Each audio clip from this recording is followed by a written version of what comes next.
Paul Virilio, vous êtes à la fois urbaniste, qui est votre premier métier, si j'ose dire, sociologue, philosophe. Vos recherches, votre travail excèdent, pour ne pas dire agacent, les disciplines. Ce qui est peut-être d'ailleurs particulièrement précieux pour aborder un phénomène comme le sport, qui est un phénomène multiforme. Que pensez-vous, ce sera ma première question, que pensez-vous de l'évolution du sport depuis la manière dont l'Antiquité le concevait, à savoir le sport comme accomplissement de soi, vers le sport comme dépassement de soi, avec cette idée de performance, et avec par conséquent la vitesse qui importe et qui arrive comme élément premier? Je pense d'abord que le sport a toujours été la propagande du progrès. Je rappelle que la question du progrès est une question centrale, mais la question de sa propagande est rarement éclairée. Et le sport, à mon avis, est à l'origine gréco-latine de cette propagande. La performance sur l'homodrome, le stade ou le cirque, va se développer à travers des mutations qui vont être des mutations de la performance, mais aussi des mutations du corps. Dans un premier temps, pour aller vite, on a bien sûr le cavalier, le mythe du centaure, c'est-à-dire qu'on assiste à un dédoublement de la corporéité de l'athlète. Je ne sépare pas le coureur de marathon et le cavalier, le chevalier, qui va être si important dans l'histoire. Donc il y a un double corporel qui ne cesse de se développer et qui développe la vitesse. Le chevalier, dans un premier temps, le cavalier, et puis ensuite, bien sûr, le voilier, qui est une machine de vitesse extraordinaire. Et puis ensuite, bien sûr, avec les révolutions de l'art du moteur, c'est bien sûr le vélodrome, après l'hippodrome, le vélodrome, l'autodrome, l'aérodrome, et aujourd'hui le vidéodrome. C'est-à-dire que quelque part, le dédoublement de la corporéité d'un athlète physiquement incarné va aboutir au dédoublement de la personnalité. L'individu ne sera plus que son image instantanément retransmise dans le monde entier pour la performance de l'émotion des foules. À mon avis, on vit en ce moment ce drame du vidéodrome. On le voit d'ailleurs très récemment avec les performances au football et avec la télésurveillance. Si on continue comme ça, l'arbitrage, ça sera celui du ballon. C'est le ballon qui va parler. Ça ne sera plus le corps qui va parler, mais le ballon qui va parler à l'écran, qui va donner à voir la main, par exemple, dans Thierry Henry. Donc il y a quelque chose qui se joue là, dans la propagande du progrès, c'est que la vitesse est le support de la perte du vif au profit du vite. Le vif, le vivant. J'ai souvent dit la vitesse c'est le pouvoir. Mais le pouvoir c'est d'abord le pouvoir de la vie. Or, on est en train d'assister au pouvoir de la vitesse pure, à travers les ondes électromagnétiques du vidéodrome, ou à travers, bien sûr, la télévision et la retransmission. Donc, je crois, pour conclure sur cette première question, que la vitesse aurait été à l'origine de la dromocratie, c'est-à-dire des classes de vitesse. De même qu'il y a des classes de richesse, avec la bourgeoisie, la chevalerie, la féodalité, etc., il y a des classes de vitesse. Et c'est dans le stade, dans l'homodrome, comme je l'appelle, et dans le cirque, que cette situation va se développer.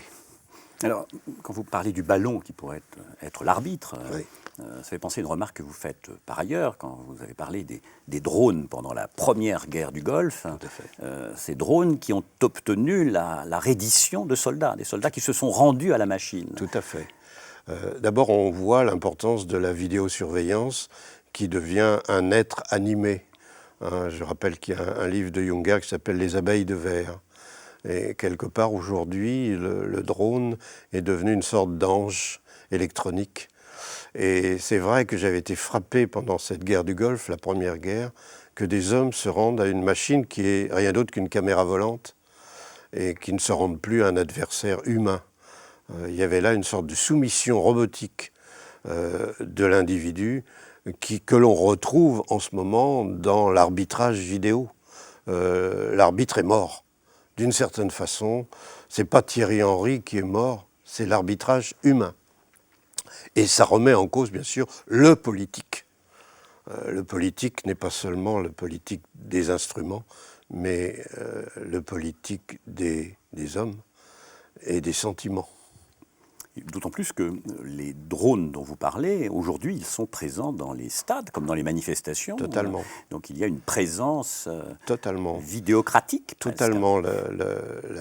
Le regard, la téléobjectivité du regard à distance remplace la proximité du stade, la proximité du cirque. Sur ce plan-là, j'ai toujours trouvé que le stade était ce qu'on appelle un véhicule statique, c'est-à-dire une machine pour observer, une machine de vision. Et les tribunes, etc., constituaient le lieu de la performance.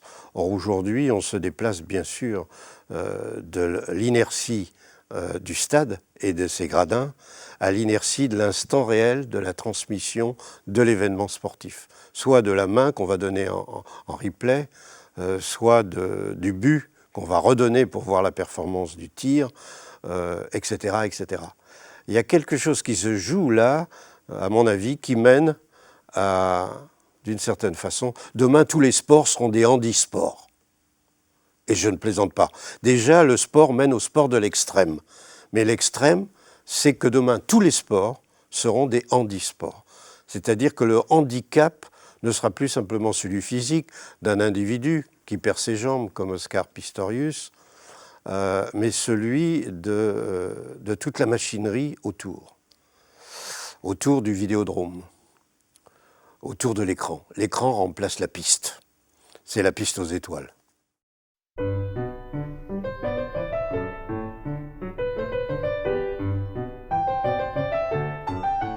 Alors dans cette dromologie que vous développez, vous êtes un peu... De dromos course. Dromos course, donc vous êtes l'initiateur d'une Oui. discipline, sinon Oui. d'une science, et vous regrettez d'ailleurs que cette discipline ne soit pas plus présente dans l'analyse de notre civilisation contemporaine. Tout à fait. Elle manque. Elle manque. Elle manque considérablement. Il y a une dromologie peut-être appliquée au sport plus particulièrement. Elle s'exprimerait déjà dans la performance dont on parlait tout à l'heure, dans la devise olympique, hein, plus vite, plus haut, plus fort. Comment pensez-vous cette dromologie appliquée au sport? Quelles sont ses caractéristiques? D'abord, le caractère initiateur.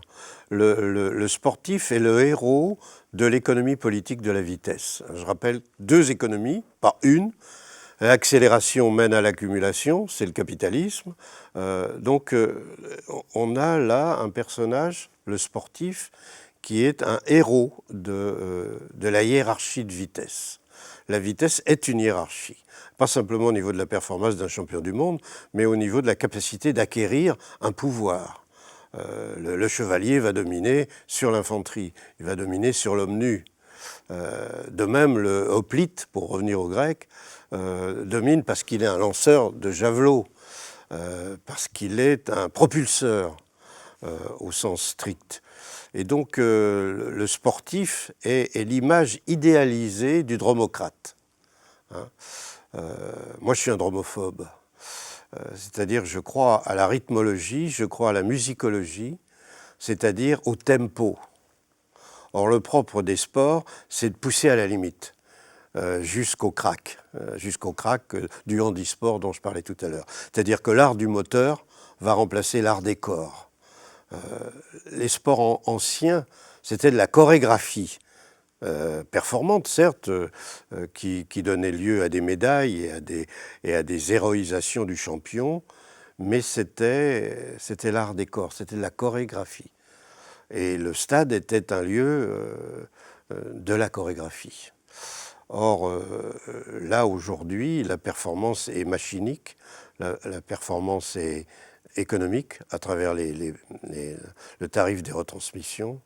On le voit bien avec la pression sur le mondial en ce moment, qui peut déclencher d'ailleurs des quasi-guerres. Je rappelle qu'en Amérique latine, on a eu une guerre entre 2 pays à propos d'un match de foot qui a été raté, et après ils se sont déclarés la guerre. Entre ce qui vient de se passer en Égypte et entre l'Égypte et l'Algérie, on a vu des choses pas très loin de ça. Donc on voit bien que quelque chose se joue là d'un pouvoir tyrannique, d'un pouvoir qui est celui de la guerre. Et là encore, je voudrais donner un exemple extraordinaire. Je n'ai pas le nom du champion. On ne peut pas comprendre le Blitzkrieg, la guerre éclair, dont je suis l'enfant, sans les JO de Berlin. Et sans un personnage très important dont on ne parle pas, qui est le vainqueur, la médaille d'or du cheval, de l'équitation. Je n'ai pas son nom. Simplement, je peux vous dire une chose, c'est que cet homme-là s'est retrouvé à la tête de ses panzers, parce qu'il était général ou un grade supérieur, et il est arrivé jusqu'à Douvres-la-Délivrance, sur les plages du débarquement, et c'est la seule division blindée qui aurait pu faire échec au débarquement. Simplement, il s'est dégonflé quand il a vu tous ces bateaux sur les plages de Normandie, il s'est reculé et il n'a pas lancé ses panzers. Donc cet homme-là est sorti des JO de Berlin, il a eu la médaille d'or du cheval, il est devenu tankiste et il est devenu un général qui aurait pu remettre en cause la libération. Moi, l'enfant de la Blitzkrieg, je suis obligé de me dire que quelque part, la vitesse, c'est la guerre absolue.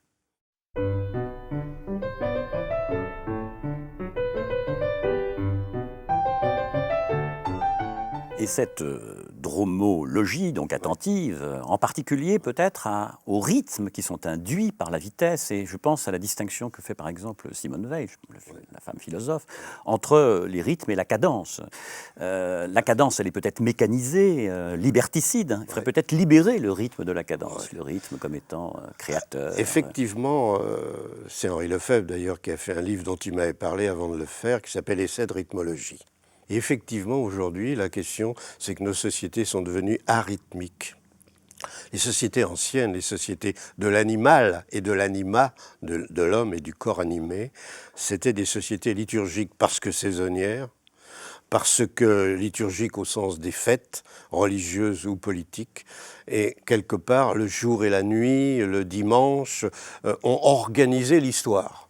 Donc le tempo des rythmes est essentiel à travers toute l'histoire, jusqu'à la révolution industrielle, jusqu'à l'accélération des cadences et jusqu'à la vitesse absolue des ondes électromagnétiques et de cette tyrannie du temps réel dont je parle. Donc la question du rythme est à mon avis une des grandes questions politiques de demain. On ne peut pas parler d'écologie sans parler d'écologie du tempo. Retrouver des rythmes. Au moment où on se prépare à supprimer le dimanche, on est dans l'aberration, le délire. Et là, effectivement, les records de vitesse, que ce soit ceux du marathonien ou du cavalier ou du tankiste ou du Usain Bolt ou d'autres, mènent à cette situation. Ils mènent de manière tragique à l'inertie. C'est ça, c'est-à-dire à l'inertie du vivant. C'est ça, c'est-à-dire être capable de se donner donc des tempos. La musique sans tempo est inconcevable, la poésie sans tempo, le sport. La ligne mélodique. Le rythme est une ligne mélodique. Le sport au sens noble du terme consiste à se donner donc un tempo, des rythmes. Alors que la logique de la cadence, elle est peut-être à penser dans cette tyrannie du temps réel. Tout à fait. Dans la tyrannie du temps réel, c'est tout de suite. Et la tyrannie du temps réel, c'est aussi la remise en cause de la chronologie, au profit d'une nanochronologie. On parle de nanotechnologie, c'est-à-dire que les sociétés anciennes étaient des sociétés, du temps long, du temps rythmique des années, des semaines, etc., des cycles. On est passé au temps court, là je fais référence à l'école des Annales, au temps court de l'histoire événementielle. C'est par exemple, bien sûr, la Révolution française ou la guerre de 14-18, et où déjà on parle d'une accélération de l'histoire. Daniel Halévy publie son livre « Essai sur l'accélération de l'histoire » en 1947. Ce n'est pas un hasard, mais il vient après Braudel, Marc Bloch et compagnie. Et donc aujourd'hui, on n'en est même plus au présentisme dont parle Hartog, on en est à l'instantanéisme, c'est-à-dire que tout se joue dans une fraction de temps tellement infinitésimale qu'elle échappe à l'homme. Je peux en donner un exemple boursier, dont je parlais il y a peu avec un ami astrophysicien. Le SEC, c'est-à-dire le gendarme de la bourse de Wall Street, vient de dénoncer le flash trading. Le programme trading existait depuis 20 ans. Le flash trading ou le flash order. Qu'est-ce que c'est? C'est les cotations de haute fréquence, qui utilisent des ordinateurs tellement sophistiqués, qui sont comparables à ceux de l'armée, que ces grands groupes boursiers, ces banques, peuvent jouer dans un espace minimum, nanosecondes, qui échappe au temps de la bourse. Autrement dit, c'est un délit d'initié dans l'instant. Ce n'est plus un délit d'initié qui est bien sûr contesté à cause de la concurrence. Il n'y a pas de capitalisme sans concurrence. Donc s'il y a délit d'initié, il n'y a plus de concurrence. Simplement, ça se fait dans le temps événementiel de la récession, etc., etc. Là, tout d'un coup, par la capacité des ordinateurs et par la capacité des systèmes mathématiques, on peut jouer dans un intervalle de temps qui échappe aux autres boursiers. Le délit d'initié est instantané. Il n'est plus simplement celui d'une information dont je dispose et dont les autres ne disposent pas. Donc on voit bien à quel point cette question de la vitesse et de l'économie politique de la vitesse est centrale, aussi bien dans le jeu de la bourse, le grand casino, dans la financiarisation, que dans le jeu sportif du coureur de marathon ou du Usain Bolt, et avec la question du dopage. C'est un dopage. D'une certaine façon, la cotation à haute fréquence est un dopage temporel de la bourse, et donc c'est une crise du capitalisme intérieur qui est liée à la technologie et au logiciel. Lorsque vous parlez de l'instantanéité, de l'immédiateté, de l'ubiquité, etc., tout cela débouche sur une réflexion aussi sur le téléobjectif, la téléprésence, pourquoi pas le téléloisir, pourquoi pas le télésport. Quelles sont toutes les conséquences de cette télé-généralisation? Tout à fait. Je rappelle qu'on passe de l'objectivité et de la subjectivité à la téléobjectivité. C'est-à-dire que l'être à distance domine sur l'être proche. Le lointain l'emporte sur le prochain. Il y a là un événement qui remet en cause le peuplement humain. La sédentarité des villes, là c'est l'urbaniste qui parle. La sédentarité, c'est l'inertie immobilière d'une coprésence en un endroit donné où on peut commercer. Or aujourd'hui, l'inertie, elle est polaire. C'est l'inertie de l'instant réel. Donc, peu importe que je sois à Tokyo, à Hong Kong ou à Bécon-les-Bruyères, l'inertie, c'est l'inertie de l'instant réel. L'inertie du lieu, de l'immobilité, de la coprésence est remplacée par la téléprésence.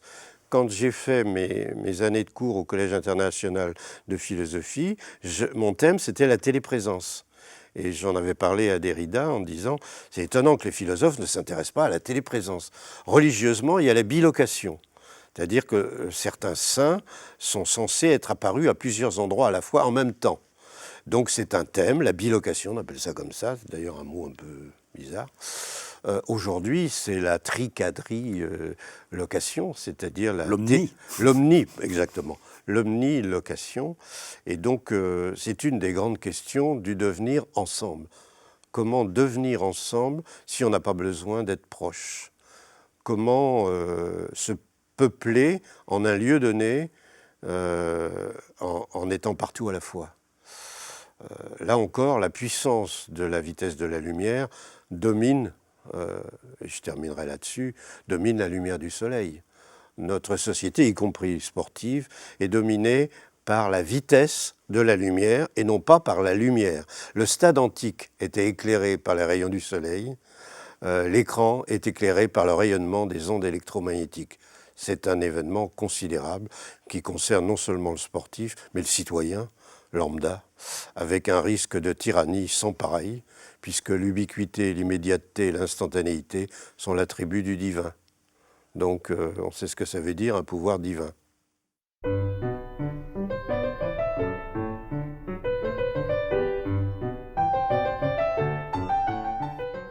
la télévision, les multimédias qui écrasent le temps et l'espace. Oui. C'est un des effets de cette tyrannie du temps réel, comme le téléobjectif, au fond, Exactement. a tendance à Oui. écraser Les plans. les plans. Les plans. Donc ça, une conséquence essentielle, c'est d'intervenir dans la temporalité, c'est-à-dire que vous parlez d'une émancipation du présent, comme si le présent s'émancipait et du passé et de l'avenir. Exactement.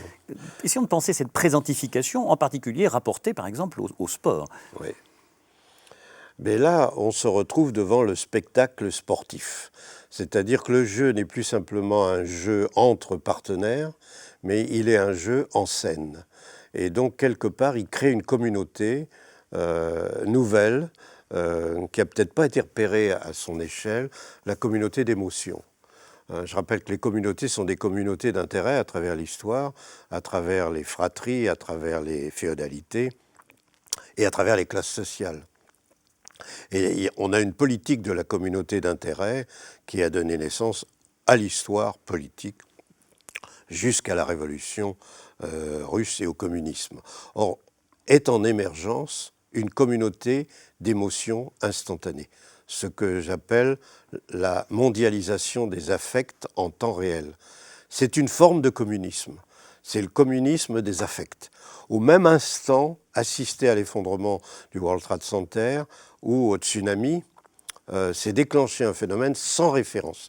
Des milliards d'individus voient la même chose au même moment, et donc l'émotion, la communauté d'émotions prend une dimension religieuse considérable. Donc on est là devant un déni je dirais, de la démocratie.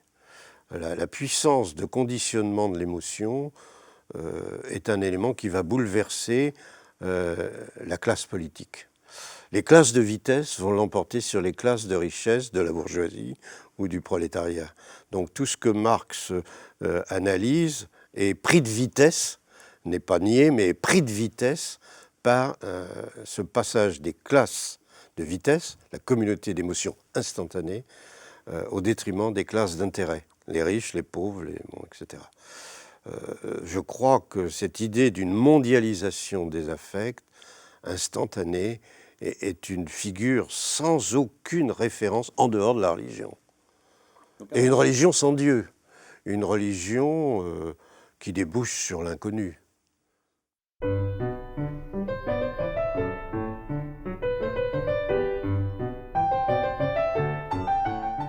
Avant de revenir à cette mondialisation des affects, qui est un thème essentiel, abordé surtout lorsqu'on se situe dans une perspective qui est celle du sport, d'une manière générale. C'est fondamental. Mais avant, j'aimerais qu'on revienne à cette idée du tout et tout de suite, c'est-à-dire à ce qui exprime d'abord une impatience. On sait que les philosophes nous ont appris, Descartes, qu'il fallait être patient dans les méthodes, Hegel, la patience du concept. Tout à fait. Mais vous dites très justement que ça correspond à une sorte de régression infantile, comme l'enfant qui veut tout et tout de suite, vers le petit, mais aussi la nanotechnologie, c'est le tout petit. Et en même temps, vous parlez d'une sorte de sénilisation dans cette régression vers le petit. Il y a un paradoxe. Il y a l'inertie. Je crois que la vitesse maximum amène à l'inertie. Et en plus, la vitesse maximum, la vitesse de la lumière, donc pour ne pas dire des ondes électromagnétiques, réduit le monde à rien, ce qui est une situation sans référence. L'être, en philosophie, c'est l'être au monde. On n'est pas l'être en soi, en dehors du monde. On est au monde, c'est la base de l'écologie politique. Or, la rapidité réduit le monde à rien. La Terre est trop petite pour le progrès. On parlait de propagande du progrès, eh bien l'écologie le prouve aujourd'hui. La Terre, l'empreinte écologique du progrès mène à une situation où il faudrait 4 ou 5 terres si tous les hommes vivaient comme les Américains et 2 ou 3 ou 4 si tout le monde vivait comme nous. Donc la Terre est trop petite pour le progrès. La Terre est trop petite pour le profit instantané. C'est le flash trading, le délit d'initié dans l'instant. Et quelque part, les nanochronologies et les nanotechnologies, les deux à l'ensemble, sont de même nature. Elles réduisent à rien et la poursuite du progrès se fait dans l'infiniment petit. L'infiniment petit des ondes, et l'infiniment petit des nanoparticules, etc. D'où d'ailleurs le grand collisionneur qui veut aller chercher l'origine de la création, le hadron, etc. Donc la situation là est une situation, je dirais, infantile au sens où c'est la régression à l'origine. Que cherchent les grands accélérateurs de particules? Le Big Bang. Ils veulent retrouver les conditions d'enfance de l'univers, pas simplement les photos fœtales de l'accouchement, sans douleur ou avec douleur, mais l'accouchement de l'univers. Il y a là vraiment on retourne dans le sexe d'origine. D'où le succès peut-être du tableau de notre ami Courbet, l'origine du monde. Et c'est ça, à mon avis, le retour en enfance, rentrer dans le ventre de sa mère. C'est vraiment la catastrophe du progrès, ça. Et ce qui est intéressant, c'est que vous soulignez toujours cette religiosité dans le tout et tout de suite, dans le communisme des affects. D'ailleurs, cette régression que permettrait l'accélérateur de particules, c'est vers un boson qu'on appelle particule du diable. De Dieu. De Dieu. De Dieu, carrément, parfois, la particule de Dieu. Oui. Moi, je suis étonné de voir que quand on s'intéresse à Einstein, quand on s'intéresse à l'astrophysique, ça a été mon cas dans ma jeunesse, on est parti vers, avec Hubble, etc., l'expansion de l'univers. C'était l'époque de la dromosphère universelle. Les planètes s'écartaient, c'était fabuleux. Il y avait une idéologie de la dilatation qu'on retrouve dans l'obésité aujourd'hui, passons, une dilatation. Et aujourd'hui, c'est l'inverse. On veut chercher l'origine. Le plus petit des plus petits, le plus rapide des plus rapides, le plus inerte des inertes, etc. C'est très curieux ce mouvement géométrique, dilatation avec Einstein, Hubble et compagnie, l'expansion de l'univers, avec la bélomètre, qui faut bien se souvenir que le Big Bang a une origine religieuse, avec l'atome primordial de la bélomètre. Là, maintenant, c'est le contraire. On va vers l'infiniment petit. On retourne à l'origine. Si c'est pas religieux, ça, je sais pas ce que c'est.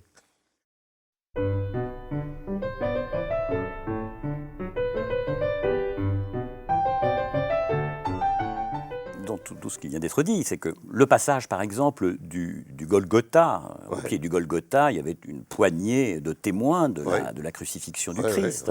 À la première d'Hamlet, il y avait quelques centaines de spectateurs. Dans le Globe Théâtre, déjà. Déjà. Mais dans un match international de football, ce sont presque des milliards de spectateurs. Et ce changement n'est pas simplement un changement d'échelle, puisque en même temps, il y a un élargissement, mais en même temps, il y a une réduction. Réduction, au fond, par la tyrannie du temps réel. C'est réduction à la fois par la carte mentale qui est réduite. Mais il s'est passé quelque chose dans le communisme des affects, c'est l'individualisme de masse. On a connu les catastrophes du collectivisme, que ce soit le stalinisme, le maoïsme, le nazisme, enfin on ne va pas nommer tout ça. Et donc on a des discours qui se sont opposés, je dirais, au collectivisme. Mais aujourd'hui, on est toujours dans une société de masse, ô combien, non seulement au niveau de la démographie, des milliards d'individus, mais aussi au niveau de la production, au niveau des quantités, au niveau de la production dans tous les sens du terme. Simplement, on n'a jamais été aussi seul. Donc on peut parler du paradoxe d'un individualisme de masse. C'est-à-dire que les pouvoirs, quels qu'ils soient, médiatiques ou militaires ou je ne sais quoi, ou idéologiques, peuvent traiter tête par tête, au milieu de ces milliards d'individus, peuvent toucher tête par tête, les individus. Et donc il y a des milliards d'individus, mais en réalité ils sont tous seuls devant l'écran. Alors que si on prend les personnages de la crucifixion, ce sont des personnes en pied, comme on disait dans le temps, en pied. C'est Saint Jean, c'est Marie, c'est Madeleine, c'est les centurions romains, qui ne sont pas d'ailleurs les derniers à croire, ce qui est tout à fait intéressant. C'est bien sûr l'obscurcissement, c'est intéressant. Le soleil est caché. Aujourd'hui, le soleil, c'est la vitesse de la lumière qui nous éclaire instantanément, tête par tête, instant par instant. il y a là une puissance de conditionnement de la pensée, qu'elle soit politique, culturelle ou autre, qui est sans référence. On est devant une période extraordinaire. Comme disait Karl Kraus, quelle grande époque. Quelle grande époque.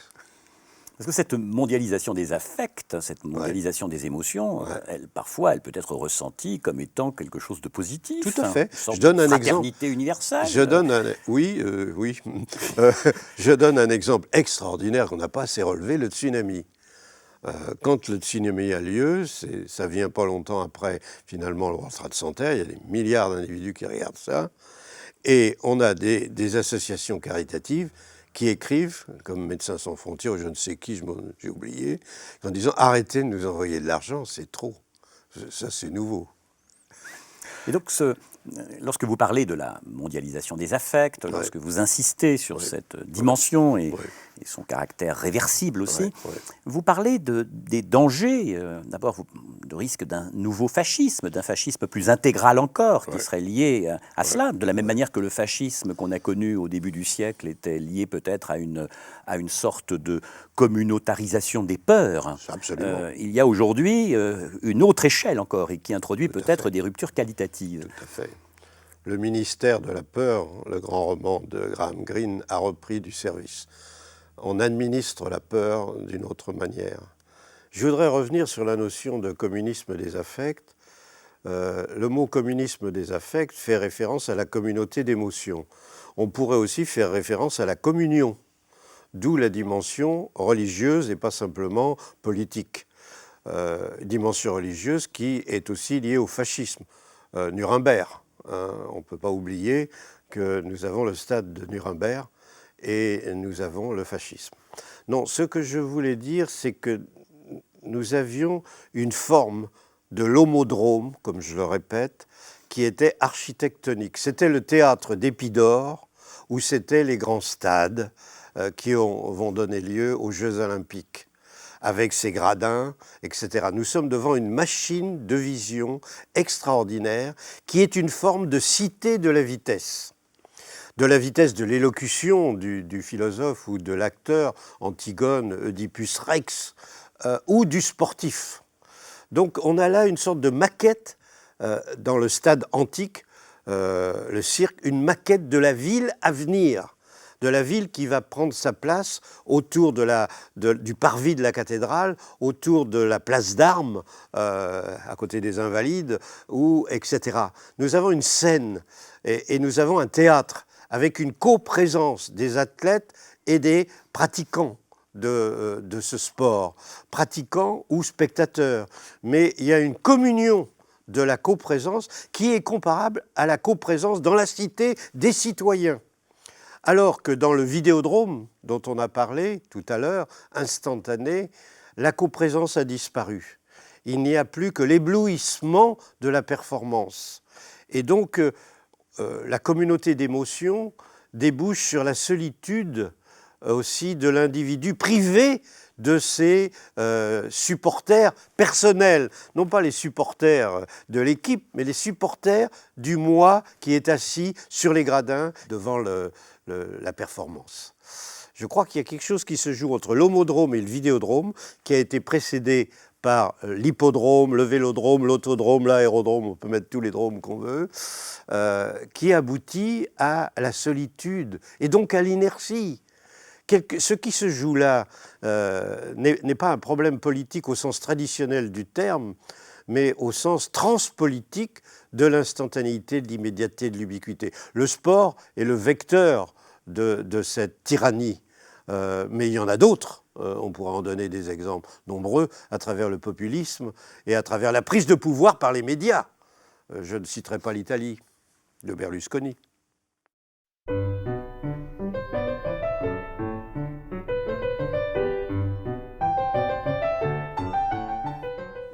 Alors cette mondialisation des émotions, elle a aussi des effets singuliers qui ont été observables il n'y a pas très longtemps, à savoir des populations d'origine étrangère qui, en France, réagissent de manière extrêmement passionnée à un match qui opposait l'Algérie à l'Égypte, je crois, témoignant d'ailleurs à cet égard d'une sorte de proximité passionnelle beaucoup plus grande avec l'Algérie qu'avec la France. Il y avait le même jour un match entre la France et un autre pays.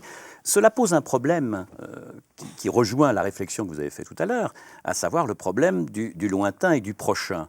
Ça pose un problème pas simplement en termes d'identité nationale, ce qui est une manière un peu idéologique de traiter la chose, mais un problème en termes aussi de communauté d'existence. Et on rejoint là quelque chose qui est un peu oublié, c'est l'élection des empereurs par les légions. Vous savez comment certains empereurs ont été élus, le bouclier et le glaive. C'est l'équivalent des hurlements dans le stade. L'élection n'est plus l'élection d'un individu qui vote en son âme et conscience, qui a le temps de réfléchir, etc. Il vote par acclamation. Et cette acclamation est comparable à celle des légions qui vont élire parfois un général qui ne voulait pas être empereur.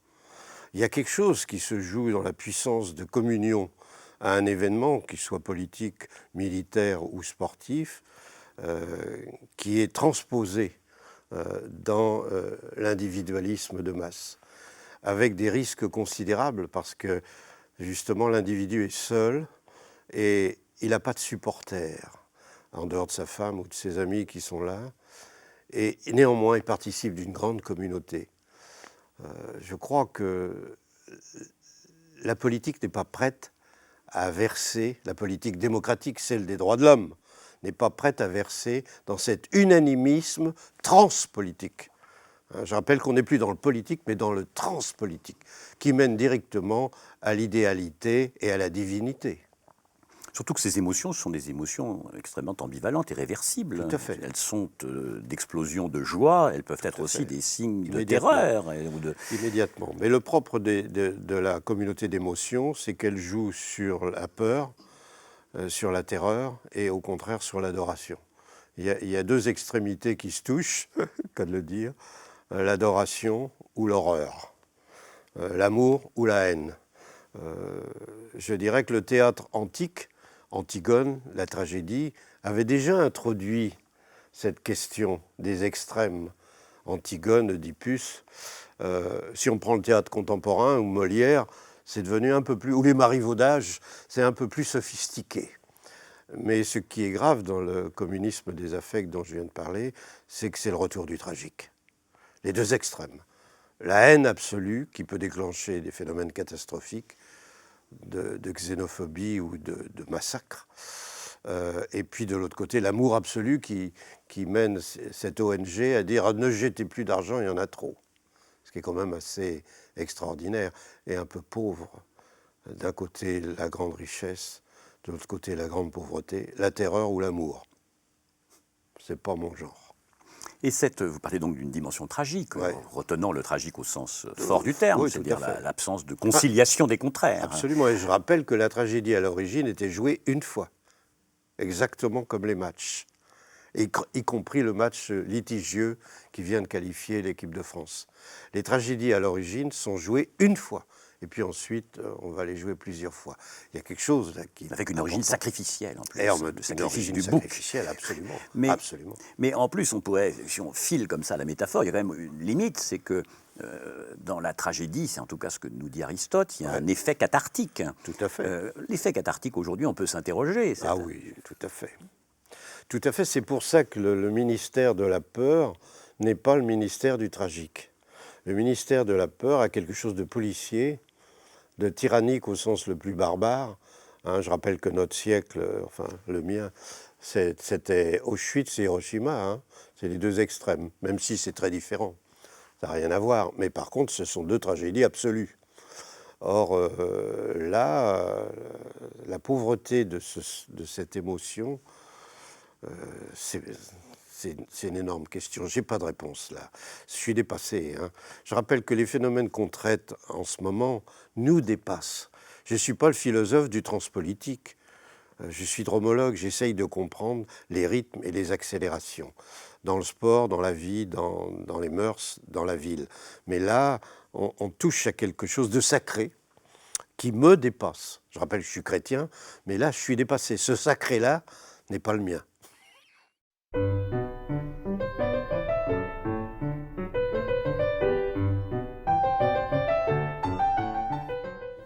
cette accélération de la vitesse, ce passage au temps réel, on confine dans les vitesses de la lumière, s'accompagne d'accidents spécifiques. Il n'y a pas de progrès sans accident, ce qui nous conduira aussi à envisager le problème des catastrophes. Mais d'abord, on pourrait peut-être s'arrêter à cette notion d'accident. Vous aimez vous référer d'abord à ce que dit Aristote, c'est-à-dire que l'accident, c'est d'abord ce qui advient à une substance. À la substance.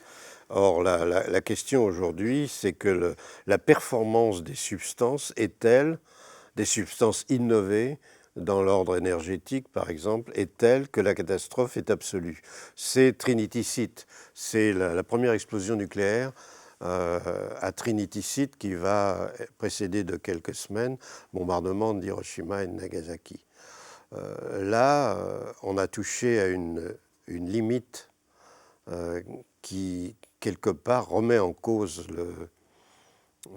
la connaissance.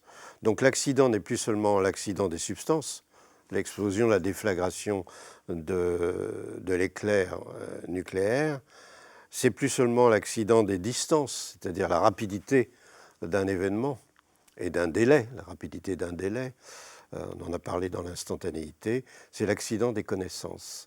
C'est-à-dire que la science expérimentale touche sa limite. Je rappelle qu'il n'y a pas de science exacte sans expérimentation.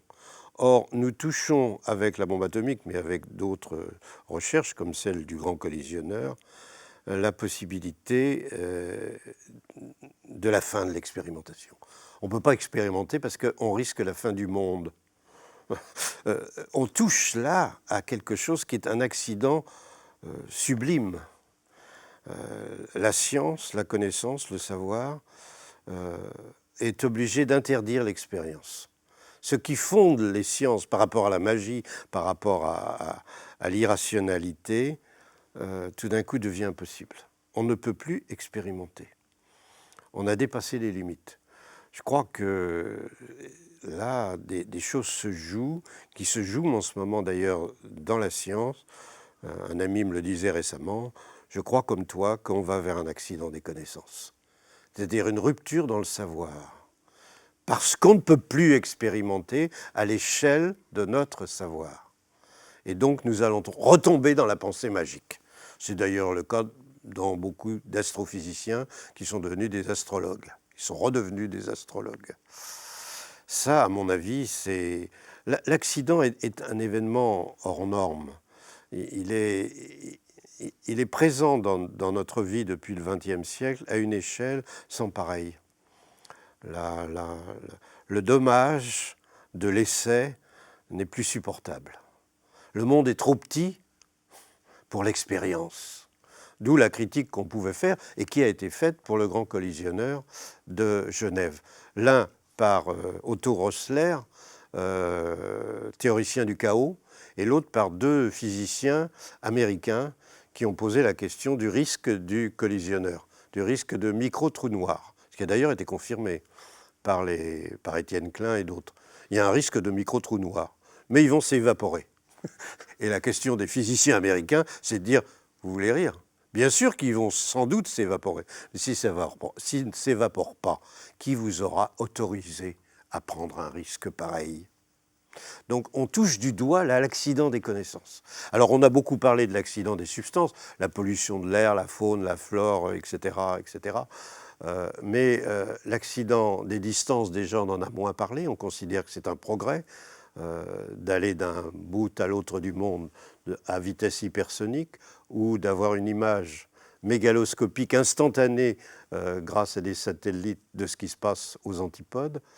Là, on est à une limite, c'est l'accident de la connaissance. D'où l'importance de relancer l'université. Je rappelle que, pour faire vite, l'université européenne s'est construite sur la barbarie. Dépasser la barbarie et arriver à la civilisation. Je vais très vite. Autrement dit, il y avait une catastrophe à l'origine. Il ne fallait pas continuer comme ça. Mais là, la catastrophe, c'est le progrès. La barbarie, c'est le progrès. Le progrès nous entraîne à un risque qui concerne la pensée même, les connaissances même, le savoir rationnel lui-même. D'où un risque panique considérable. Donc oui, l'accident est au cœur de notre histoire. Nous vivons un temps accidentel. Je l'ai dit, histoire générale, histoire événementielle, histoire accidentelle. Le présent s'absente dans l'instant.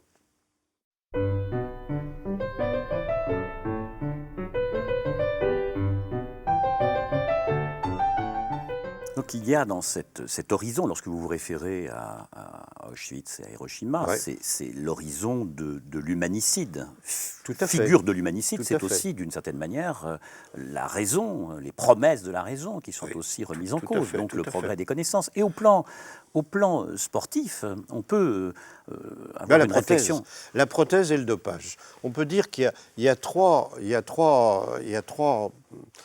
types de dopage. D'abord, il y a le dopage par l'alimentation, le drill, le dressage. Il y a le dopage chimique, donc celui des drogues connues. Et puis il y a aussi le dopage par prothèse.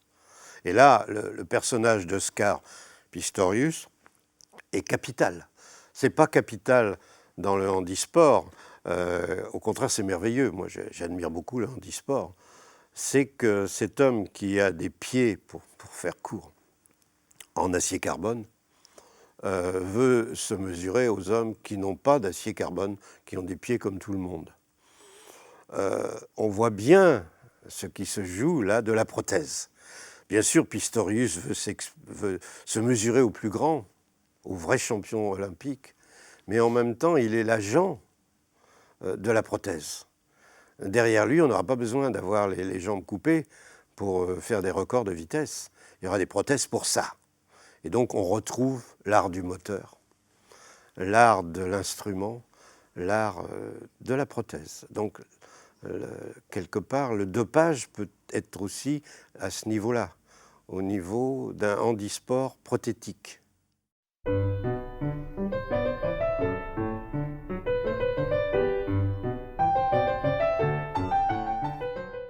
Nous avons parlé de la dromocratie, de la dromosphère. Ouais, ouais. Est-ce que le sport n'est pas au cœur justement de cela, de ces dispositifs? Le sport est au centre même de ce que les Grecs vont faire de la démocratie. Parce que la démocratie, elle est dromocratique à l'époque des Grecs. Dans la constitution des Athéniens, il est dit que ce sont ceux qui gouvernent les navires qui gouverneront la cité. De même que ce sont ceux qui sont des chevaliers qui vont devenir les chevaliers romains et les grands banquiers de l'époque, etc., etc., en attendant les armateurs du capitalisme vénitien ou de Séville, etc., etc. Donc le sport est au cœur de la dromocratie, c'est-à-dire des classes de vitesse. Qu'on soit champion du monde, champion d'Europe ou champion de France, quelque part, on est dans une idéalité politique que le sport a développé à travers toute l'histoire. Toute l'histoire est, pour moi, une histoire de l'accélération. Et le sport est au cœur de l'accélération avec la guerre. On ne peut pas comprendre les chevaliers, le pouvoir du chevalier sur le fantassin, sans que ce soit le pouvoir d'une vitesse supérieure et aussi d'une domination. Le chevalier est plus haut. Pareil pour l'athlète grec, pareil pour le champion du monde tel qu'on les connaît aujourd'hui. Donc effectivement, pour moi, le sport, et j'en ai fait, le sport est le lieu de la dromosphère. La sphère d'accélération, qui est bien connue en physique, c'est l'expansion de l'univers, s'est développée aussi dans l'histoire, à travers le sport et à travers le champ de bataille, à travers le stade, le cirque et le champ de bataille, avec les tournois, avec les batailles navales. Je rappelle que dans le cirque de Rome, on mettait de l'eau, c'était étanche, et on pouvait faire des batailles navales avec des petites galères qui se battaient. Il y avait un grand vélum qui couvrait le cirque de Rome, etc., etc. Donc, pour moi, le sport est au cœur de la dromologie. Simplement, ce que j'essaie de montrer aujourd'hui, c'est qu'on doit passer de l'art des corps à l'art du moteur. D'où ma critique du dopage par prothèse. La prothèse est en train de remplacer le champion. Et la prothèse, elle n'est pas simplement le fait d'un moteur aux fesses dans l'autodrome ou dans le motodrome, etc. Elle est le fait de prothèses plus sophistiquées, qui sont celles des nanotechnologies, qui sont celles des puces RFID, puisque je rappelle que dans les voitures de course, par exemple, il y a un retour son désormais. Ils sont téléguidés par le stand. Donc, défendre le sport, c'est défendre le retour au corps propre, dans un monde propre. Le monde propre, c'est la figure du stade. Le stade où on est ensemble pour assister à la performance. Et on est en train de se dématérialiser de cela. Il n'y a pas que le dopage des anabolisants, etc. Il n'y a pas que le dopage du drill, du dressage extraordinaire des champions, qui est à la limite de la biopolitique. Il y a aussi la performance technique qui est en train de s'imposer à la performance humaine. Aujourd'hui, si on prend les sports d'équipe, c'est effectivement la possibilité de la télévision et du contrôle par bio-arbitrage, vidéo et bio-arbitrage, qui ira jusqu'à la puce. Demain, il n'y a pas que le ballon qui parlera, il y aura la puce de radiofréquence, la puce RFID, qui sera inséminée dans le corps de l'athlète. Donc disparition du corps propre, c'est-à-dire oui, disparition perte du corps propre. C'est-à-dire perte du corps propre. Perte du corps c'est-à-dire du corps situé dans le temps et dans l'espace. C'est ça, c'est-à-dire de l'humain, au sens le plus humus, c'est-à-dire de la chair. Le sport est pour moi l'art de la chair. CHAIR. Et donc, pour moi, le corps est une idéalisation de l'incarnation. Hein, je suis chrétien, donc je crois à l'incarnation. Mais pour moi, l'incarnation, c'est le carnatus, c'est la chair. J'aime la chair. Hein, et on est en train de la perdre dans la technique et dans le moteur. Quelque chose se joue là qui est terriblement grave et qui est en train d'influencer le politique. Je dis bien le par là, le politique. D'où la crise de la cité. La cité, c'est un grand stade. C'est pas un hasard si on se réunit à Longchamp ou si on se réunit à la Nation ou à la Bastille pour manifester. C'est un sport, la manifestation démocratique. Ceux qui ont vécu comme moi mai 68 le savent. Paris est un grand stade des illusions, un grand stade de l'imagination au pouvoir.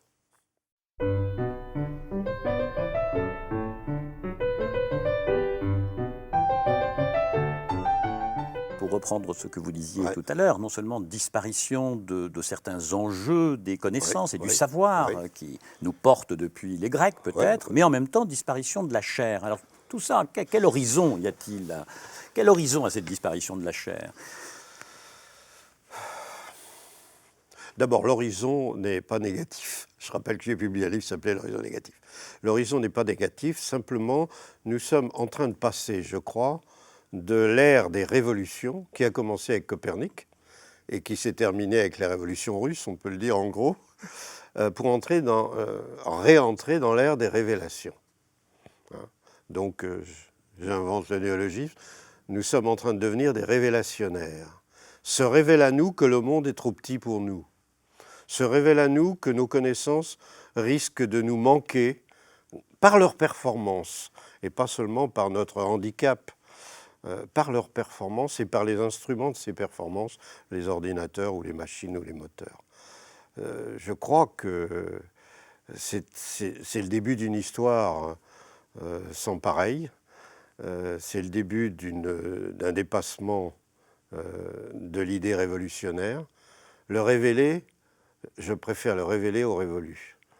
Les révolutionnaires sont révolus au profit des révélationnaires, au profit de cet accident intégral qui concerne à la fois le savoir, les performances des hommes de chair, les hommes incarnés, bien sûr les arts, la culture. Et c'est pas un hasard si je parle de vidéodrome. Le cinéma n'était pas de la vidéo. Et la vidéo, demain, ça sera quoi en termes de performance sportive? Et la question, d'ailleurs, serait à poser devant les outrances des stades en ce moment, les outrances politiques des stades. Quel est l'avenir du vidéodrome? Je ne peux pas répondre, mais la question se pose. Homodrome, autodrome, après l'hippodrome, vidéodrome. Et après? Je n'ai pas la réponse. Et encore, je crois que c'est très important, quand on parle de vitesse et politique, quand on parle de vitesse et politique des sports, de ne pas annoncer la couleur de l'avenir. Parce que ça serait mentir. On n'en sait rien. Ça nous dépasse. Et puis, d'une certaine manière, même par la langue, le et après suppose, au fond, un temps ouvert. Donc, ce que vous êtes en train de nous dire. C'est une clôture. Clôture, on arrive à un monde fini. Ouais. Alors, il y a une phrase d'Hildegard de Bingen, Homo est clausura mirabilium Dei. Je traduis, l'homme est la clôture des merveilles de Dieu. C'est une phrase fabuleuse et nous sommes en train de vérifier cette clôture. Être au monde aujourd'hui, c'est être au monde fini, au monde trop petit, pour nos performances, qu'elles soient sportives, intellectuelles ou économiques. On voit bien la crise en ce moment. Mais c'est une grande espérance. C'est peut-être ça la renaissance. Et ce monde fini, cette expérience du monde fini, c'est peut-être aussi l'occasion de remettre en cause aussi ce culte de la performance, c'est-à-dire de revisiter au fond le sport tel qu'il s'impose de manière aujourd'hui dominante, à savoir cette course vers l'avant, et cette course vers l'avant que vous analysez en termes dromologiques. Est-ce qu'il peut y avoir des nano-performances de l'homme ? J'aurais envie de parler d'un jeu comme les échecs. C'est pas un hasard d'ailleurs. C'est pas un hasard, Fischer et l'ordinateur. C'est vrai qu'après les performances, les hyper-performances des coureurs, des sauteurs, de tout ce qu'on veut, la question se poserait de la nano-performance. Du sublime de la nano-performance et pas simplement du champion du monde de vitesse ou de saut en hauteur. Je crois que c'est une question d'humilité. Comme disait Thérèse d'Avila, l'humilité, c'est la vérité. J'ai envie de dire, c'est aussi la vérité du sport aujourd'hui. Peut-être que les célébrations des champions aujourd'hui sont ce qu'il y a de pire pour le sport. À idéaliser à ce point les héros du sport, je crois qu'on court à l'échec du sport. Il faudrait innover des nano-performances. Alors, l'exemple que je donne, les jeux d'échecs, sont évidemment pas un sport. Le jeu de dames non plus. Mais il y aurait quelque chose à fouiller là. C'est pas la course de lenteur, la course en sac. Je voudrais pas remplacer Usain Bolt par la course en sac. Mais quelque chose se joue dans le minimalisme de la performance, pour le meilleur.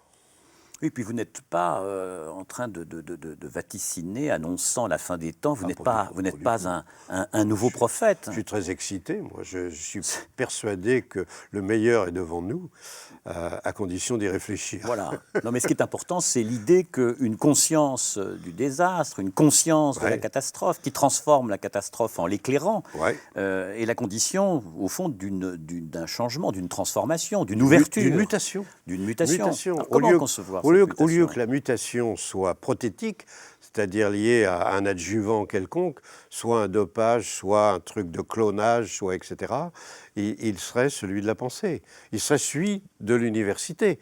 Ce qu'on a appelé l'Europe des Lumières est né de l'université. Et ça fait quand même loin, Bologne et tout ça. C'est peu de temps après l'an 1000, 1200.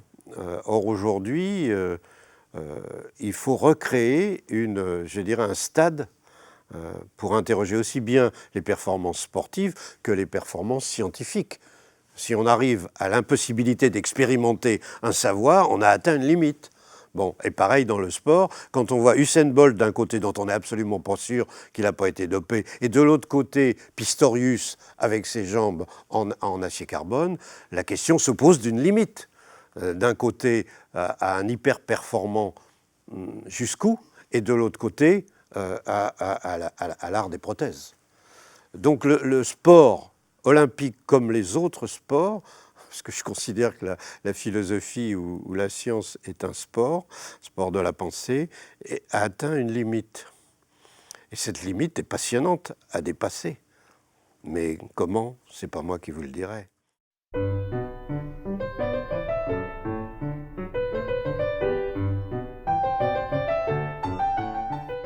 Vous vous êtes urbaniste, je le rappelle. Oui. Par conséquent, lorsqu'on conçoit et qu'on parle du sport, parle du sport dans la ville. La ville, Oui, c'est un territoire. absolument.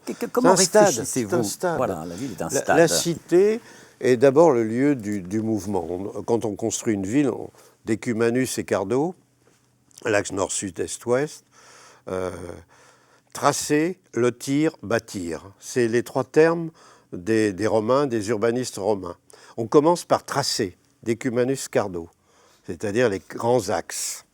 Autrement dit, le mouvement, la trace, la traçabilité des voies, des rues, va être le stade du mouvement des hommes, va être le lieu de ce qu'on va appeler la gyrovagie, l'errance dans la ville, les piétons, l'homme des foules.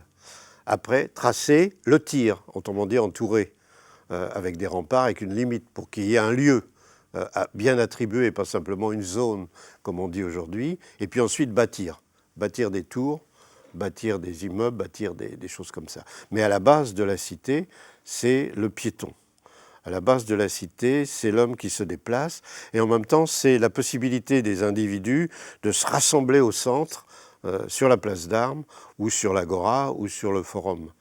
Donc la ville d'origine gréco-latine, et par la suite, elle est dromologique, c'est-à-dire qu'elle est le lieu du mouvement construit, du mouvement sur place, comme dans le stade. C'est un mouvement sur place. C'est pas comme les nomades, un voyage au loin, c'est un mouvement sur place.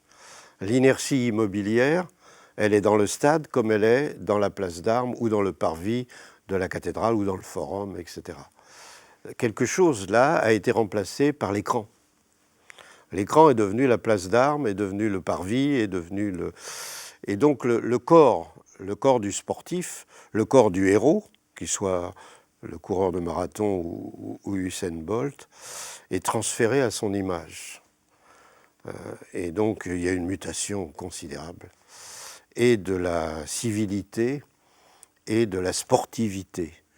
Et je crois qu'il y a une grande intelligence à développer aujourd'hui pour pas condamner les sportifs, pour pas condamner les entraîneurs, parce que je m'aperçois que quand on condamne pas le sportif, on condamne l'entraîneur. Quand on condamne pas l'entraîneur, on condamne l'équipe. Enfin, on est toujours en train de chercher des boucs émissaires. En réalité, c'est le sport qui est touché par le progrès. Le progrès dont on a parlé, dont le sport était la propagande supérieure, il souffre. Et il serait peut-être temps de s'intéresser à cette souffrance-là. Donc il y a une virtualisation du sportif, ça c'est Tout à clair. fait, Mais tout à il y fait. a en même temps des partis pris urbanistiques ou des partis pris architecturaux qui sont très particuliers. Je parle le Stade de France, Ouais, la manière dont on conçoit la présence Ah oui, du tout à fait. sport, entre guillemets, de masse. Je ne parle pas du sport tout à fait. médiatique, mais du sport. Oui. Comment pensez-vous cela? Déjà, la Marseillaise, tout ce qui s'est passé autour de la Marseillaise, à mon avis, il y a quelque chose là qui dépasse l'esprit sportif de Coubertin. Hein. Je rappelle que Coubertin, c'est un esprit sain dans un corps sain. Là, ça ressemble un peu à engagez-vous, ça ressemble au voyage au bout de la nuit. Hein, c'est du Céline. Hein. Parce que chanter la Marseillaise dans un stade, en ce moment où on a l'Europe, où on a tout ça, ça me fait penser au ministère de l'identité nationale. Donc le stade est en train de redevenir un forum. Non pas une agora, mais un forum. Et c'est très dangereux pour le sport. Et c'est très dangereux aussi pour l'identité nationale, l'identité citoyenne, l'identité de l'homme libre. Hein, quand je parle d'identité, je parle d'identité de l'homme libre. L'homme est animal, animé, il est libre, libre de mouvement. C'est pas un minéral, c'est pas un végétal. Et le stade est le lieu de cette animalité, de cette animation. Donc tout ce qui blesse l'animalité dans l'homme, le mouvement, la liberté, tout ce qui le conditionne est une menace considérable. Donc ça suppose déjà pour les citoyens d'être capables de se réapproprier et le temps et l'espace. Et le corps. Et le corps. Parce que qui parcourt le temps et l'espace. Nous percevons le temps et l'espace à travers une corporéité.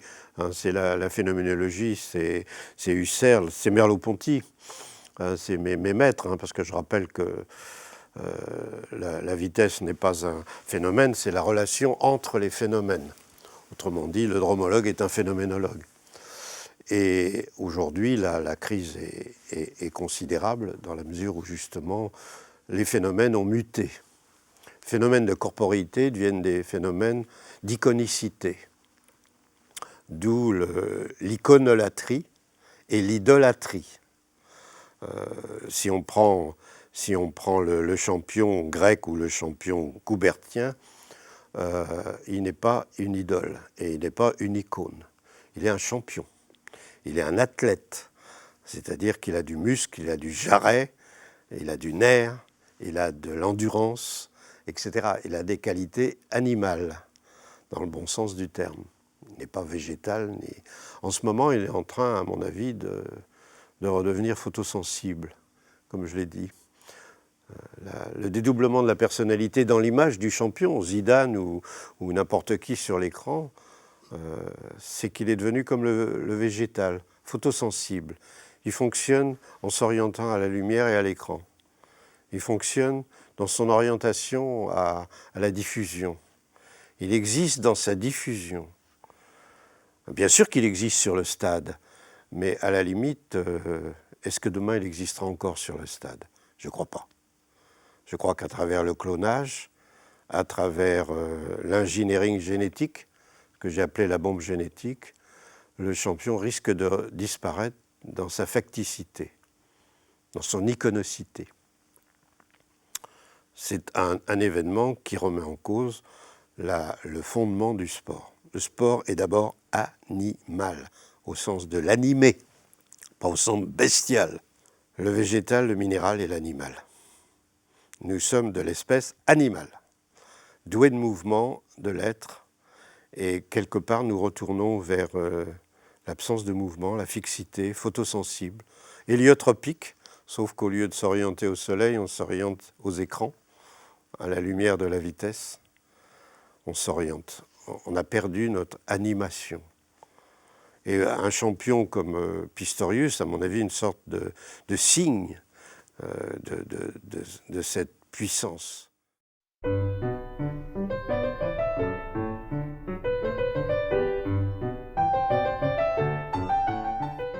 Vous avez été sportif tout de même. Oui, j'ai fait beaucoup de cross, j'ai fait bien sûr un peu de football, j'ai fait du cyclotourisme, mais important, et puis j'ai fait le pentathlon militaire. J'ai même été classé dans la zone d'occupation française en Allemagne. J'étais à l'état-major de la première armée.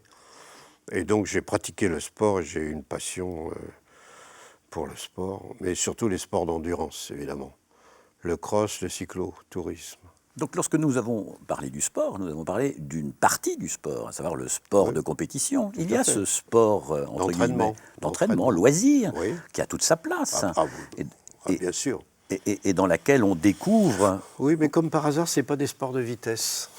Oui, c'est pas simplement un problème d'argent, parce qu'on n'a pas pu se payer la voiture de rallye ou je ne sais quoi. C'est généralement des sports d'endurance. C'est intéressant d'ailleurs que le sport de loisir soit plutôt un sport d'endurance. Et que les sports de compétition, c'est la dromocratie, soient des sports d'accélération maximum. Mais on retrouve peut-être là un sport qui serait habité par l'excellence, par la beauté du geste. Absolument, Vous qui êtes très attentif à la beauté du geste de Braque ou de Matisse. Donc, non, mais ce que j'ai dit, on ne peut pas parler de tout. Donc cette liberté du sport individuel et commun, il n'y a pas besoin d'en rajouter. C'est la chorégraphie. En perspective de vos réflexions, il y a tout de même la volonté de restaurer dans la cité le débat démocratique qui est devenu... Le tempo. Qui est devenu redonner une rythmologie. J'ai écrit un article qui s'appelait « Accident de tempo », en disant que ce qui nous arrivait, c'est un accident de tempo. Ce n'est pas simplement un accident du temps réel, c'était un accident du tempo.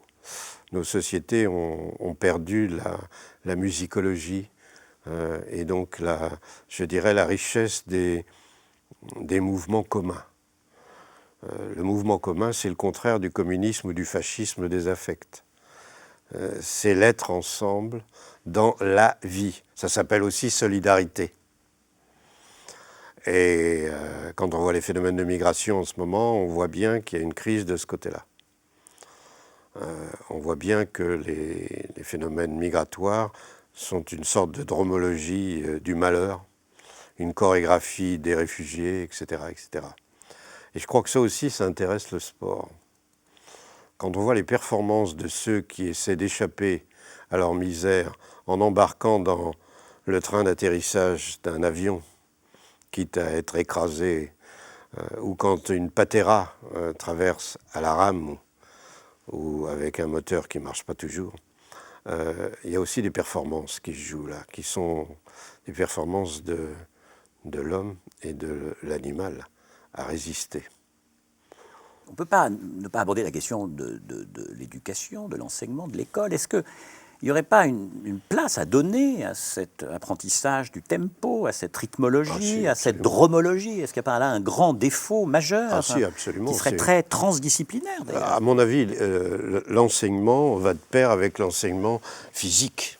Je suis d'une origine très pauvre et donc pour moi, l'éducation est une éducation du corps, pas seulement une éducation de l'esprit. Sur ce plan-là, je suis coubertien. Donc je crois qu'effectivement, l'enseignement physique à l'école fait partie, comme dans les gymnases grecs, fait partie de l'enseignement de la philosophie, l'enseignement de la littérature, de l'enseignement des mathématiques, etc. Donc je crois qu'il y a là un trop grand écart entre les sports de masse qui sont les sports de l'éducation et les sports de compétition qui sont du spectacle. La soudure entre les deux est loin d'être faite. En dehors de l'idéalisation au moment de l'éducation des champions qui viennent faire signer des autographes avec le nom de je ne sais qui. Donc il y a là quelque chose qui fait partie de l'université du désastre. Dans l'université du désastre, le sport y aurait sa place. À partir d'une interrogation sur les limites, le passage de l'homodrome au motodrome, à l'autodrome, c'est-à-dire l'art du moteur remplaçant l'art des corps, remplaçant la chorégraphie. Si on prend par exemple les siècles pré-industriels, la danse fait partie du politique. Pas simplement des phénomènes, je dirais, sexuels et de recherche d'une épouse ou d'une concubine, mais de la théâtralité. Pas seulement à Versailles, le menuet du roi, etc., mais c'était partout. C'était dans les campagnes, c'était partout. Relire Sévigné ou relire George Sand. Donc, quelque part, la crise de la rythmologie, c'est la crise, je dirais, de la liberté de mouvement. La première des libertés humaines, c'est la liberté de mouvement. Pas l'oublier, si on est de l'espèce animale, c'est qu'on est doué de la liberté de mouvement. Or, c'est cette liberté qui est paralysée par les excès de vitesse. D'abord de vitesse motorisée, après avoir été chevaline, et ensuite les excès de vitesse des transmissions et de l'instantanéité dont on a parlé. Et la manière que vous avez d'exalter la chorégraphie, ça fait penser à une réflexion de Nietzsche dans Le Crépuscule des idoles, où il se moque un peu de Flaubert qui célèbre l'homme assis. Oui, il dit que c'est déjà un signe de décadence, de maladie. Il faut être en mouvement. Lui-même écrivait en dansant. Ah bah, le danseur, c'est sûr que sur ce plan-là, Nietzsche a compris l'importance du danseur. Premier langage, je rappelle que premier langage, c'est pas un langage phonétique, c'est le langage du corps. Et le sport est une idéalisation du langage du corps. Et c'est quelque chose qui est en train d'être stérilisé dans l'iconolatrie des retransmissions, etc. Et qui est préservé effectivement dans les sports de loisirs. Mais le sport de loisirs, ce serait même, je dirais, une autre émission. Hein, ce qu'on a dit là, c'est la vitesse, c'est le pouvoir. Si le temps, c'est de l'argent, la vitesse, c'est le pouvoir.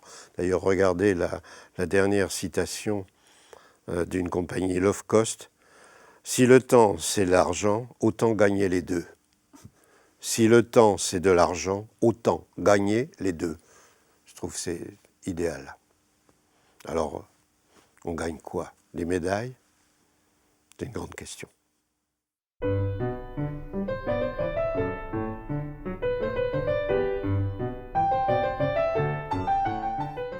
On parlait de réduction de l'espace et du temps. Oui. On pourrait parler de la de la disparition, d'une certaine façon, de la géographie comme espace à la fois à conquérir, comme espace à explorer.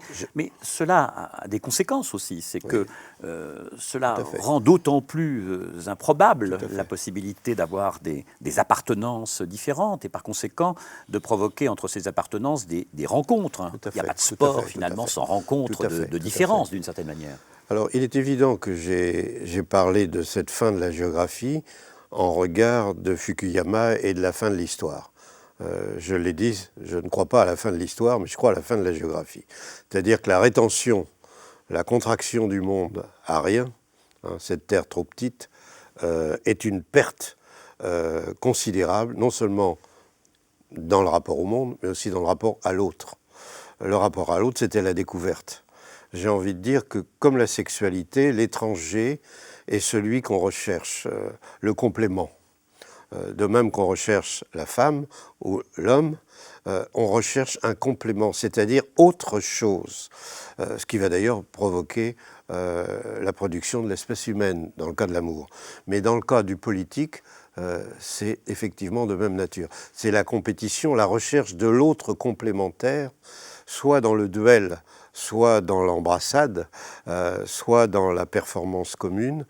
Il y a quelque chose qui était la richesse du monde, qui était le caractère multiplexe du monde.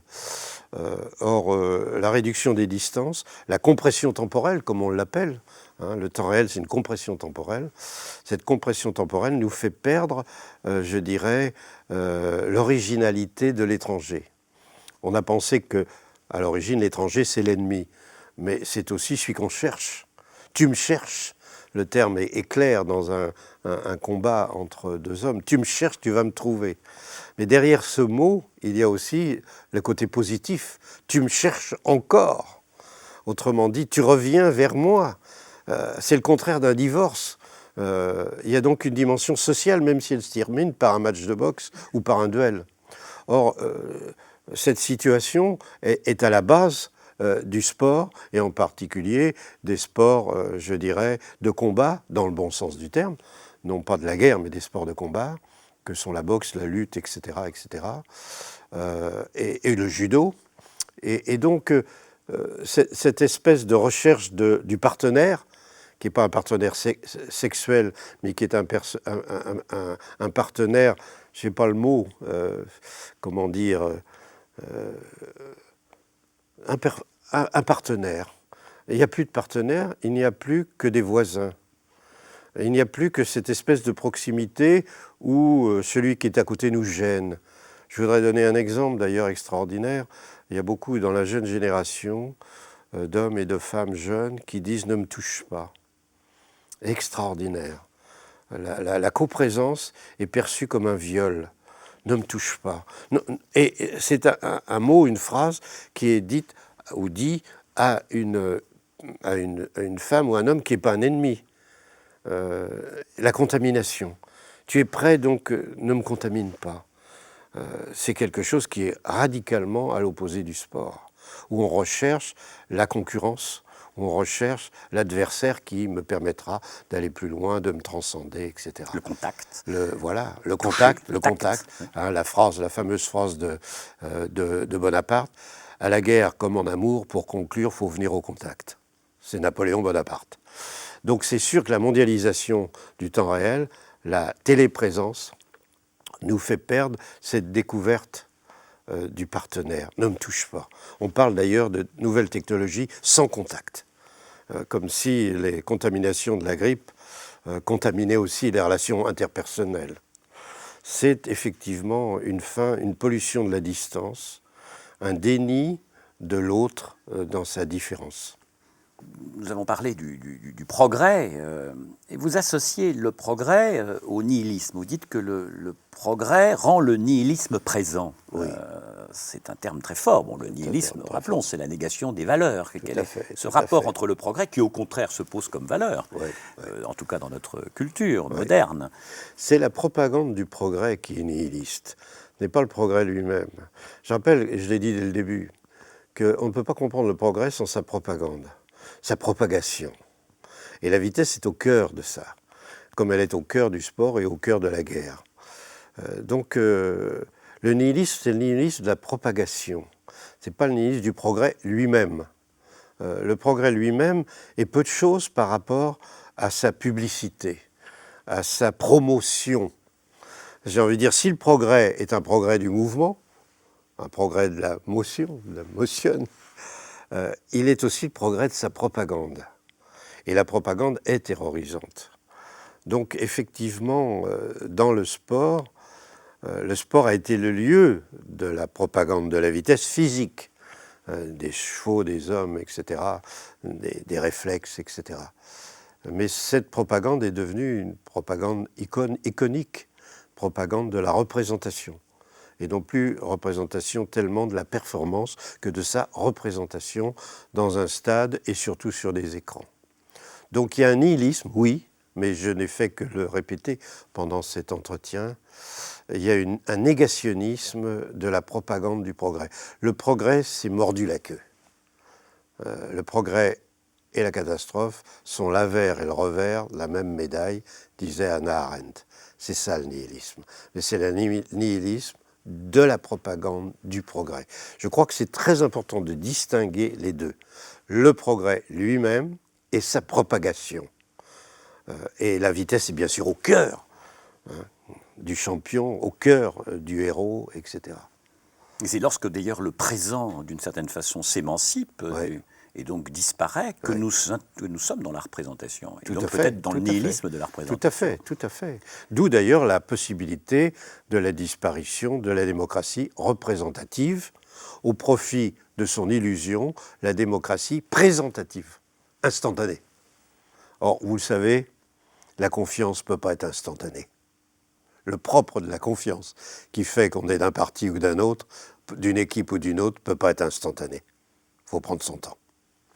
On peut constater, c'est quelque chose de très récent au fond, la manière dont les intellectuels, les philosophes, les sociologues, voire les écrivains, parlent du sport, en parlent non pas de manière accessoire, en parlent parfois comme le support de leur propre réflexion. Moi, quand j'étais jeune, si j'ose dire, quand j'étudiais la philosophie, on regardait le sport de très haut. C'est vrai.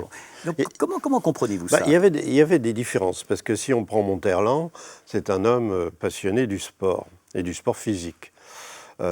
Si je prends les intellectuels de mon époque, effectivement, c'est plutôt les sports motorisés. C'est Paul Morand, c'est Marinetti, qui sont d'ailleurs des figures qui vont flirter avec le fascisme et avec le nazisme. Et donc les sports sont plutôt des sports, je dirais, de la motorisation. Ce qui est nouveau aujourd'hui, c'est le retour au corps propre. C'est vrai que derrière les philosophes contemporains, il n'y a pas qu'Onfray, on pourrait en citer beaucoup d'autres, il y a un retour au corps propre et un retour aux danseurs. D'où l'engouement pour Nietzsche aujourd'hui. Je suis étonné qu'on soit passé de Marx à Nietzsche, parce que quand même, c'est pas pareil. Mais je suis étonné pour ma génération de voir à quel point Marx a été omniprésent et à quel point c'est Nietzsche qui revient. Et Nietzsche, c'est effectivement le danseur dans toutes ses acceptions. Mais ça ne m'étonne pas, puisque la philosophie souvent s'intéresse à la perte plus qu'à l'acquis. J'en suis un exemple d'ailleurs. Je suis intéressé par la perte. Je ne suis pas pessimiste. Il y a peut-être aussi parce que, exemplairement, le sport, dans ses développements les plus récents, cristallise un certain nombre de contradictions, d'enjeux, de promesses perdues. Est-ce que le phénomène social ne se lie pas dans le phénomène sportif avec aujourd'hui une clarté beaucoup plus grande que dans d'autres secteurs au plan de la société ? Certainement, et je dirais, là encore, ça peut paraître un paradoxe, surtout par le divorce. Ce qui est extraordinaire dans le corps social contemporain, c'est la pérennité et la multiplication des divorces. Non seulement le divorce corporel, la séparation de corps, mais le divorce au sens je dirais, de la répétition de la découverte de l'autre. Se marier, c'est connaître beaucoup d'autres, et pas simplement son épouse ou son époux. il y a quelque chose de même nature dans le sport contemporain, je crois. Il y a d'abord le divorce de la corporéité, on vient d'en parler, à travers les prothèses, à travers les moteurs, à travers les dopages, etc., etc. Ce que j'appelle le dédoublement de la personnalité, le doublement de la corporéité. Mais il y a aussi la rupture, effectivement, avec le monde politique. Le sport ancien était un sport politique au sens, je dirais, philosophique du terme. Le héros était une sorte de prophète du devenir corps sublime, etc. D'où la danse, qui est une sorte d'idéalisation du mouvement. Et aujourd'hui, c'est, je crois, plutôt la nostalgie de ce retour au corps, l'éternel retour au corps propre. Et là encore, on retrouve Nietzsche.